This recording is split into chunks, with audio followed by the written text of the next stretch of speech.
ஹர நம பார்வதி பதையே ஹர ஹர மகாதேவா. ரொம்ப நமஸ்காரம். நமஸ்காரம். இந்த இருவினை ஒப்புங்கிற நிலைமை எல்லாரும் வயசாகும் போது கண்டிப்பா வருமா? இது வயசாயித்தான் வரணுங்கிறது இல்ல. மனசுல அந்த பக்குவம் வந்துட்டா சின்ன வயசுல கூட வரலாமே.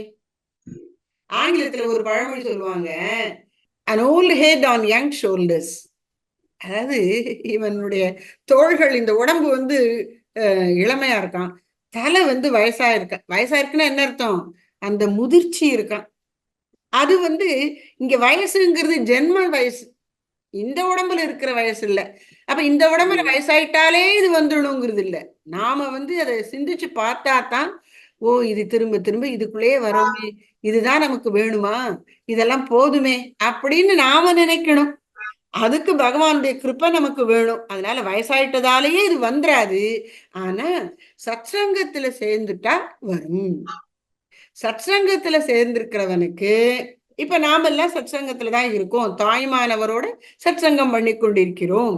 அப்ப நமக்கு இது நிச்சயமா இதன் விளைவாக இப்ப நம்ம இதை கேட்டதை நம்ம சிந்திக்கணும்.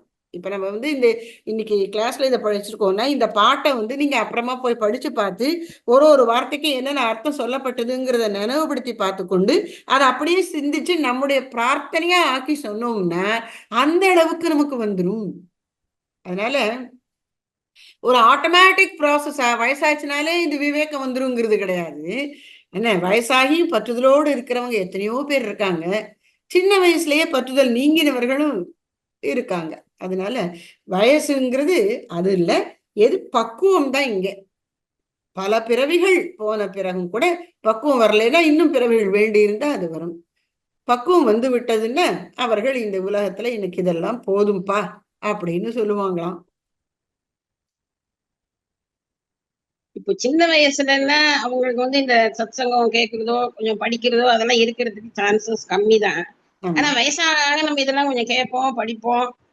அப்போ அந்த இருவினை ஒப்பு வருமா சின்ன வயசுல? ஆமா ஆமா. அதாவது இப்ப நீங்க சொல்றது என்ன அப்படின்னா, ஓரளவுக்கு இந்த உலகத்தினுடைய இன்ப துன்பங்கள் எல்லாம் பார்த்துடுறோம், எல்லாம் பார்த்தாச்சு போதும் அப்படின்னு ஒரு இது வருது. ஆனா இந்த பழவினையினுடைய வாசனை இருக்கு பாருங்க, அது திரும்ப நம்மளை எதுல தள்ளுது தூண்டுதுங்கிறது இருக்கு. அப்ப அந்த பற்றுதல்களை விட முடியாம இருக்கலாம், தெரிஞ்சிரும், விட முடியுதான்னு பார்க்கணும். அதுதான் சொல்றேன், விவேகம் வந்தா பின்னாடியே வைராக்கியம் வரணும். வரலைன்னா இந்த விவேகம் இன்னும் வலுப்படலைன்னு அர்த்தம். விவேகம் ஆழ்ந்து தெளிவு அதிகரிக்க அதிகரிக்க வைராக்கியமும் வந்துடும். அப்பதான் நமக்கு இப்ப இந்த உலகம் வேண்டாம்னு சொல்ற தைரியம் வரணும். அதான் வைராக்கியம்.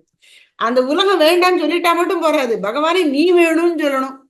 அதான் முமுட்சுத்துவம் சொன்னோம் இல்லையா? அப்ப அது ரெண்டுமே சேர்ந்து போனாதான் நமக்கு கிடைக்கும். அதனால நமக்கு அடையாளம் என்ன அப்படின்னா, இந்த உலகத்தினுடைய தன்மை புரியணும். புரியறதுனால எனக்கு இதுல ஆசை போயிடணும். பகவானே உன் பெருமை புரிஞ்சு நீ வேணும்னு கேட்கணும். இது மூணும் நடந்தாதான் நாம பக்குவப்பட்டு வருகிறோம்னு அர்த்தம். சரி, இதெல்லாம் ஒரே ஒரு ஸ்ட்ரோக்ல இப்படி வந்துருமான்னா வராது, துளி துளியா வரும். வந்த மட்டும் நமக்கு லாபம் தானே.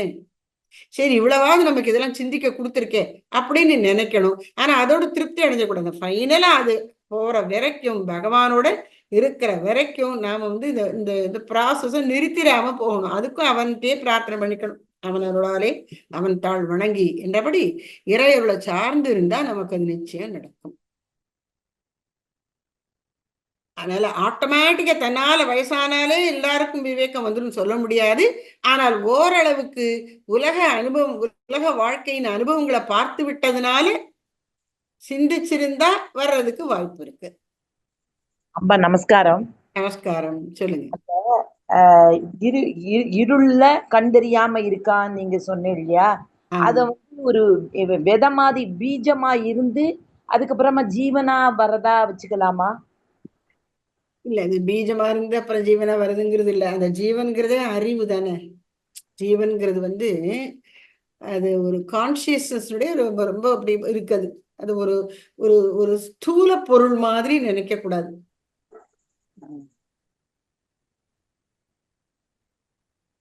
அது அறிவு நிலையிலேயே அறியாமைக்குள்ள அறிவு இருக்கு, அறிந்து கொள்ளக்கூடிய சக்தி இருக்கு. பொட்டன்ஷியல் கைனட்டிக் அப்படிம்பாங்கல்ல, பொட்டன்ஷியல்னா உள்ள அடங்கி இருக்கு, ஆனா வெளிப்படல இன்னும். அதனால நீங்க பீஜம்னு சொல்றீங்க இல்லையா? அதான் இப்ப ஆமா. ஜீவனா பிறந்தாத்தானே உங்களுக்கு சரி மனுஷனா பிறந்தாத்தானே அறியறதுக்குள்ள சக்தி வரும். மிருகமோ வேற இதுன்னா வராது. அப்ப அதை எடுத்துக்கலாமா? ஆமா, இப்ப மிருகமா பிறக்கிறதுங்கிறது எதுக்காக? நம்ம வெறும் வினையை அனுபவிச்சுக்கிறதுக்கு மட்டும்தான் மிருகமா பிறக்கிறான். அனுபவிக்கிறதுக்கு மட்டும் இல்ல, அறிவை பயன்படுத்தி முன்னேறி வினையை தாண்டி வரத்துக்குன்னா மனுஷ பிறவி கிடைக்கிறது. அப்ப மனித பிறவி கிடைக்கும் பொழுதுதான் இவனுக்கு இந்த வினைகள் எல்லாம் நீங்குவதற்கான வாய்ப்பு வருகிறது. அதனால நீங்க சொல்ற மாதிரி பீஜம் அப்படின்னு வச்சுக்கலாம்.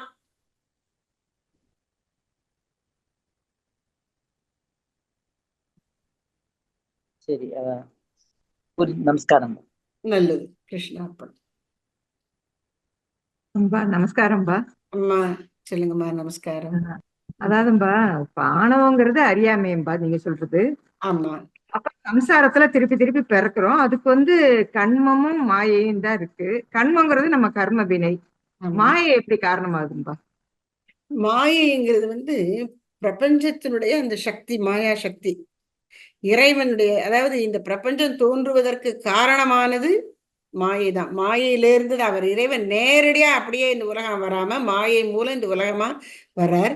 அப்போ இந்த உலகத்தினுடைய தன்மைங்கிறது, அதாவது நம்முடைய கட்டுப்பாட்டுக்கு அப்பால் இருக்கிறது மாயைன்னு சொல்றோம். நமக்குள்ள இருக்கிற நம்முடைய மனசு, அதே மாயின்னு சொல்லிட்டோம்னா நம்ம மனசும் நம்ம கட்டுக்குள்ள இல்லைதான், ஆனாலும் அது நம்ம மனசுங்கிறது இருக்கு.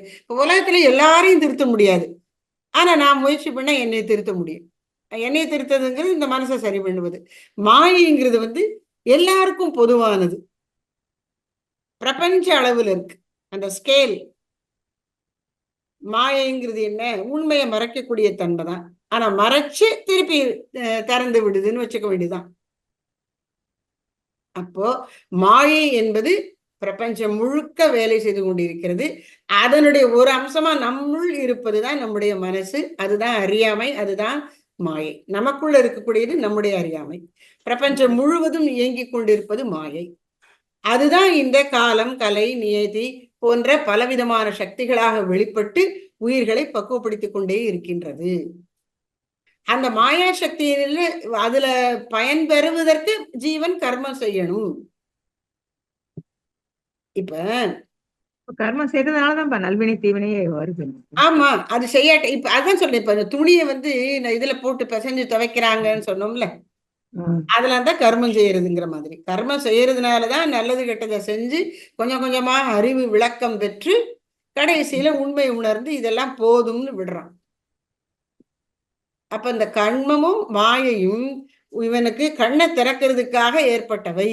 அவனுக்கு நல்லா கண்ணு திறந்தப்புறம் அதெல்லாம் போயிடும். அதான் இருவினை ஒப்புன்னு சொன்னோம்ல, இருவினை ஒப்பு வரும்போது இதெல்லாம் மூஞ்சு விடும். தாய்மானவர் வாழ்க்கையும் எடுத்துக்கோங்க, மாணிக்க வாசகர் வாழ்க்கையும் எடுத்துக்கோங்க. அவர் ராஜா கொடுத்த பணத்தை, குதிரை வாங்குறதுக்கு கொடுத்த பணத்தை கொண்டு போய் கோயில்ல எல்லாத்தையும் கொட்டி கோயிலுக்கு நல்லா கும்பாபிஷேகம் பண்ணி எல்லாம் பண்றார். அப்புறம் ராஜாக்கும் தண்டனை எல்லாம் கொடுக்குறான். அப்புறம் சிவன் திருவிழாடெல்லாம் புரிஞ்சு உண்மையை உணர்த்துறான். அப்போ இந்த ராஜா என்ன பண்றான்? மன்னிக்கணும்னு, சரிப்பா நான் என் போக்குல போறேன், இனிமே எனக்கு இந்த மந்திரி கிந்திரி எல்லாம் வேண்டாம், இந்த வேலையெல்லாம் வந்துடுறாருல. அப்போ ஒரு கட்டத்துல இந்த கண்மமும் மாயும் கழண்டுடும். கண்மம்ங்கிறது இந்த தனி ஜீவன் செய்கின்ற செயல். மாயைங்கிறது பொதுவிலையும் இயங்கும், இவனுக்குள்ளும் இயங்கும்.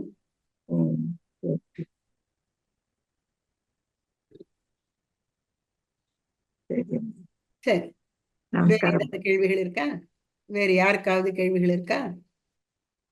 சரி, அன்னையினர்களால இன்றைக்கு இத்தோடு பூர்த்தி செய்து கொள்வோம். எப்படி பார்த்தாலும் இறைவனுடைய திருவருளை நாம நம்பி இருக்கணும். அது நமக்கு வாழ்க்கையில அதுதான் ஒரே பாதுகாப்பு. அதனால அன்னையின் அருளால நமக்கு உண்மை விளங்க பெறட்டும். அம்பா எனக்கு ஒரு கேள்வி இருக்கம்பா. கேளுங்கம்மா. அம்பா இப்போ உதாரணத்துக்கு இப்போ என்னோட இஷ்ட தெய்வம் வந்து பெருமாளோ சிவனோ ஏதோ யாரோ ஒருத்தங்க இருக்காங்க. ஆனா இப்போ ஏதோ ஒரு பிரச்சனை அப்படின்னு போகும்போது ஆஞ்சநேயரை கும்பிடு அப்படின்னு சொல்றாங்க. அப்போ நமக்கு வந்து ஒரு இஷ்டம் இல்லாம ஒருத்தர் கும்பிட வேண்டியிருக்கு. அந்த மாதிரி பரிகாரம் வந்து எல்லா தெய்வமும் ஒண்ணுதானே? இப்ப இதுல பர்டிகுலர் ப்ராப்ளம்னு வரும்போது சில பர்டிகுலர் தெய்வங்கள் மட்டும் சொல்றாங்க. அந்த மாதிரி பரிகார ஸ்தலம் சொல்றது அதெல்லாம் எப்படி ஏற்புடையதாக இல்லை எனக்கு. இதுல வந்து 2 விதமான அணுகுமுறை இருக்கு. இப்போ என்னுடைய இஷ்ட தெய்வத்தை அந்த வடிவத்துல தான் நான் பார்ப்பேன், வேற வடிவத்துக்கு என்னுடைய அன்பை செதற விட மாட்டேன் அப்படிங்கிற ஒரு ஒருமை. ஒரு கற்புடைய மனைவி தன் கணவனுக்கே தன் அன்பை கொடுக்கிற மாதிரி அந்த ஒரு வடிவத்துக்கு மட்டும் தன்னுடைய அன்பை கொடுப்பதுங்கிறது ஒரு உயர்ந்த பக்தி நெறி. பாகவத்தில் ஒரு நிகழ்ச்சி சொல்லுவாங்க. ஸ்ரீகிருஷ்ணன் கோகுலத்தில் பிருந்தாவனத்தில் இந்த ஆய்ச்சியரோட அந்த கோபியரோட ஆனந்தம் விளையாடி கழித்திருக்கிறான். 12 வயசு ஆனப்புறம் அதை விட்டு போயிட்டான். போனதுக்கப்புறம் அவன் வளர்ந்து வருகிறான். வளர்ந்து அதுக்கப்புறம் மதுராவில் அங்கே இருந்து அதுக்கப்புறம் துவாரகை வந்து அங்கே அவன் ராஜாவாக உட்காந்துருக்கான், வளர்ந்துட்டான் இல்லையா. இந்த கோபிகைகள்லாம் ஒரு தரம் வராங்க, பார்க்கணும் கண்ணனை அப்படின்ட்டு வராங்க. வந்து பார்த்த உடனே இது யாரோ ஒரு வேற்றாள், இதால் நம்ம கண்ணன் இல்லை, நாம் பார்த்த கண்ணன் இல்லைன்னு சொல்லி முகத்தை முக்காடால் மறைத்து கொண்டு வெளியில் வந்துட்டாங்களாம். இந்த கண்ணன் நமக்கு வேண்டாம், நாம் பார்த்த அந்த கண்ணன் தான் நமக்கு வேணும் அப்படின்னு சொன்னாங்களாம். அது ஒரு ஏக்க பக்தி, பக்தியில் ஒரு ஓர்மை, அதுதான் எனக்கு வேற வேண்டாம் அப்படின்னு சொல்லக்கூடியது. ஆனால் இன்னொன்று என்ன அப்படின்னா, இப்போ வந்து ஒரு கஷ்டம் வருது அப்படிங்கும்போது ஆஞ்சநேயரை கும்பிடுன்னு சொல்கிறது வந்து ரொம்ப நல்ல விஷயந்தானே. ஏன்னா ஆஞ்சநேயருடைய வாழ்க்கை நிகழ்ச்சிகள் செயல்பாடுகள் எல்லாத்தையும் பாருங்கள், இடையூறுகள் தடைகள் அதெல்லாம் தாண்டி சென்று வெற்றி பெறுவதுன்னா எப்படின்னா ஆஞ்சநேயர்கிட்ட தான் அதை பார்க்கணும். அதனால் ஆஞ்சநேயரை வணங்கினா உனக்கு கஷ்டம் போகுங்கிறது ரொம்ப ப்ராக்டிக்கல். அவரை நினைக்க அவர் எப்படிலாம் பாருங்களேன், ஒன்றும் வேண்டாம். இப்போ சீதையை தேடிட்டு போகிறாங்கல்ல, வேற யாருக்கும் முடியல, அவருக்கு தான் இந்த 100 யோஜனை கடலையும் தாண்டி திரும்ப வர்றதுக்கும் வலிமை இருக்குது. அங்கே தான் சொல்கிறான், எனக்கு தாண்டிடுவேன், திருப்பி வர முடியாது, உடம்பு பலகீனமாக இருக்குது, எனக்கு அவ்வளவுக்கு தான் முடியுங்கிறான். அதுதான் அதிகபட்சம் அவனுக்கு. ஆஞ்சநேயர் ஒருத்தருக்கு தான் இங்கேருந்து தாண்டி போயிட்டு அவரை பார்த்துட்டு திரும்பி வரவும் முடியும். அப்போது அவருடைய ஆற்றல் எல்லையற்றது. அப்புறம் வழியில் என்ன மாதிரியான தடைகளையும் டிஸ்ட்ராக்ஷன்ஸ் அப்படிங்கிறோம்ல, கவன சிதறல்களை ஏற்படுத்தக்கூடிய சூழல்களையும் சந்திக்கிறார். அதெல்லாம் சரியாக சமாளித்து அவரவருக்கு ஏற்ற மாதிரி சமாளித்து போய் காரியத்தை பார்த்துடுறார். அப்புறம் சீதையை மட்டும்தான் பார்த்துட்டு வரணும், தேடி கண்டுபிடிச்சிட்டு வரணுங்கிறது கொடுக்கப்பட்ட பணி. அதோடு கூட அவர் ராவணனையும் பார்த்து அவனுக்கு ஒரு எச்சரிக்கை விட்டுட்டு வர்றார். அப்புறம் அவங்க ரொம்ப வம்பு பண்ணின உடனே இலங்கைக்கு தீ வச்சு தான் யாருன்னு காமிச்சிடுற, பாரு நானே ஒரு வேலைக்காரன், நானே இப்படி இருக்கேன், எங்கள் எஜமானன் ராமன் எப்படி இருப்பான்னு தெரிஞ்சுக்கோ அப்படின்ட்டு வர்றார். அப்போது ஆஞ்சநேயர் என்பவர் அறிவு, திறமை, என்ன இந்த ப்ரெசன்ஸ் ஆஃப் மைண்ட் அப்படிங்கிறோம்ல, இந்த நேரம் என்ன செய்யணும் அப்படின்னு அந்த கணத்தில் செய்ய வேண்டியதை அறிந்து கொள்ளக்கூடிய தன்மை அதெல்லாம் பெற்ற ஒரு அற்புதமான நிறை மனிதர். அதனால் ஆஞ்சநேயரை வழிபடு, அவனுக்கு கஷ்டம் போகும்னா இதான் அதுக்கு அர்த்தம். அப்போ நம்ம என்ன செய்யணும் அப்படின்னா, என்னுடைய இஷ்டதெய்வம் சிவன் வச்சுக்கோங்களேன், சிவனுடைய அவதாரம் தான் ஆஞ்சநேயர். விஷ்ணுன்னு வச்சுக்கோங்க, விஷ்ணுனுடைய தூதரவர் தன் கைகளில் தாங்குறார்ல, விஷ்ணுவை தாங்குறார்ல, ராமனை தன் தோளில் போட்டுட்டு போகிறார்ல அந்த யுத்தம் நடக்கும்போது, அப்போ பெரிய திருவடி சிறிய திருவடின்னு அவர் சொல்கிறோம். அப்போ அவர் தாங்கக்கூடியவர். அப்போ பெருமாளுக்கு வாகனமாக இருக்கக்கூடியவர் அவர் ஆஞ்சநேயர். அதனால் அவர் வந்து நீங்கள் சரி அம்பாளை கும்பிட்டாலும் அம்பாளுக்கும் அதுக்கும் நீ என்ன உங்களுடைய இஷ்டதெய்வம் யாராக இருந்தாலும் சரி, எந்த வடிவத்தில் இருந்தாலும் சரி, வேறு எந்த வடிவத்தில் உள்ள தெய்வத்தையும் அதுக்குள்ளே இணைச்சிடலாம். வேறு எல்லா தெய்வ வடிவங்களும் என்னுடைய இஷ்ட தெய்வத்தினுடைய வடிவத்துக்குள் அடக்கம் அப்படின்னு கொண்டு வந்து சொருகி விட்டுறலாம். இப்போ படத்துலலாம் நிறைய இந்த மாதிரி என்னமோ அந்த இமேஜ் எல்லாம் வைக்கிறாங்கன்னு கொலாஜா இவ்வளோ பண்ணுறாங்கல்ல, இது அதில் வைக்கிறாங்கல்ல, அது மாதிரி நீங்கள் இதுக்குள்ளே போட்டுடலாம். அதனால் நீங்கள் எப்போ ஆஞ்சநேயரை கும்பிட்டாலும் நான் வந்து என்னுடைய சிவனாரை தான் கும்பிடுறேன் அப்படின்னு நீங்கள் நினச்சிக்கலாம், தப்பில்லை. அதனால் நான் அதுக்கு போக மாட்டேன் அப்படின்னு சொல்ல வேண்டாம். முடிஞ்சால் போகாமல் இருந்துக்கோங்க. ஆனால் போய்த்தான் தீரணும்னா அப்போ நான் வந்து அங்கே நான் பார்க்குறதும் ஆஞ்சநேயர் ரூபத்தில் என்னுடைய இஷ்ட தெய்வத்தை என்று நினைத்து கொண்டு விடணும். அதுதான் இஷ்ட நிஷ்டைன்னு பேர். எந்த வடிவத்தில் இறைவன் வந்தாலும் அது என்னுடைய இஷ்ட தெய்வந்தான் இந்த வடிவத்தில் வந்திருக்கிறது என்று நாம் உறுதியாக நினைத்து கொண்டு விடணும். இதுதான் இஷ்ட நிஷ்டை. இதுதான் நமக்கு உதவும். இல்லாட்ட ஒரு போராட்டமாகவே போயிடும். இது என்ன நம்ம இதில் வந்து இந்த சுதந்திரம் கொடுத்துருக்காங்க பல வடிவங்களில் வழிபடலான்னு. உடனே அது சில பேருடைய மனநிலை அப்படி இருக்கும். இதுனா அந்த சாமி கும்பிடு, படிக்கணும்னா தட்சிணாமூர்த்தி கும்பிடு, சரஸ்வதி கும்பிடு, அவனுக்கு வந்து வியாழக்கிழமை கொண்டக்கடலை மாலையை போடு, இதுக்கு அங்கே போ, அதுக்கு அங்கே போ, கல்யாணம் ஆலையா துர்கையை கும்பிடு, என்னென்னமோ வகை வகையாக வச்சுருப்பாங்க. அதெல்லாம் வந்து அவங்களுக்கு பக்தியை விட உலக காரியங்கள் நிறைவேறணும் அப்படிங்கிற ஆசை இருக்கும்போது இப்படி வகை வகையாக கும்பிட்டுப்பாங்க. அதெல்லாம் ஓஞ்சு கொஞ்சம் எனக்கு இந்த காரியங்கள் எப்படி நடக்கும், எனக்கு நீ வேணும்னு வரும்போது தான் இந்த ஒரு வடிவத்தில் மனது ஸ்ரத்தையாக பிடிச்சி நிற்கும். அப்போ நாம் என்ன செய்யணும்? இதெல்லாம் பொய் இல்லை. இத்தனை நாள் நம்ம இந்த ஸ்டேஜை கடந்து தான் வந்திருக்கோம். அதனால் இத்தனை வடிவங்களிலும் என் இஷ்ட தெய்வமே இருக்கிறார் என்கிற ஒரு முடிவோடு நாம் உறுதியாக இருந்து கொண்டு வேறு எதையும் ஒரு தொந்தரவாகவே நம்ம நினைக்க வேண்டியது இல்லை. அதுதான் நமக்கும் நிம்மதி, மற்றவங்களுக்கும் நிம்மதியை கொடுக்கக்கூடிய மனப்பான்மை என்று கருதுகின்றேன் அம்மா. சரி, அப்போது இஷ்ட தெய்வத்தினுடைய வெவ்வேறு தோற்றங்கள் தான் எல்லா தெய்வ வடிவங்களும் என்று நாம் தெரிந்து கொள்வோமாக.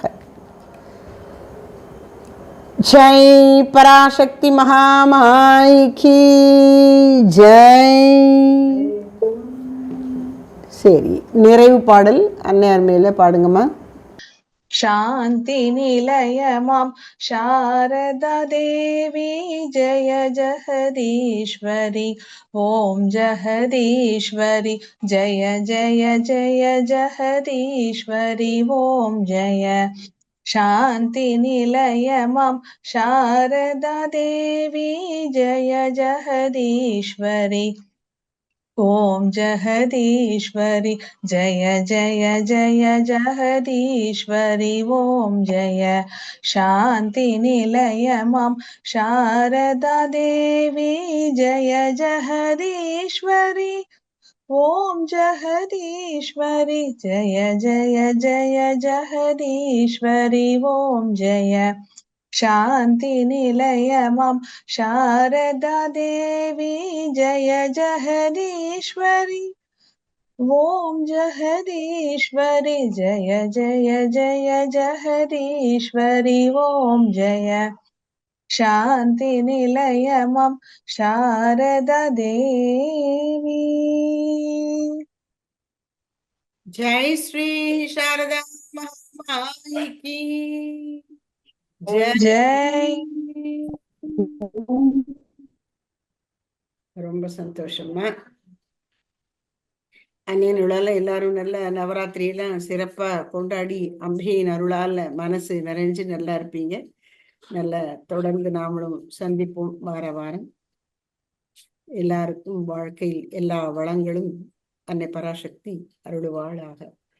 ஜெய் பராசக்தி மகாமாய் கி ஜெய்.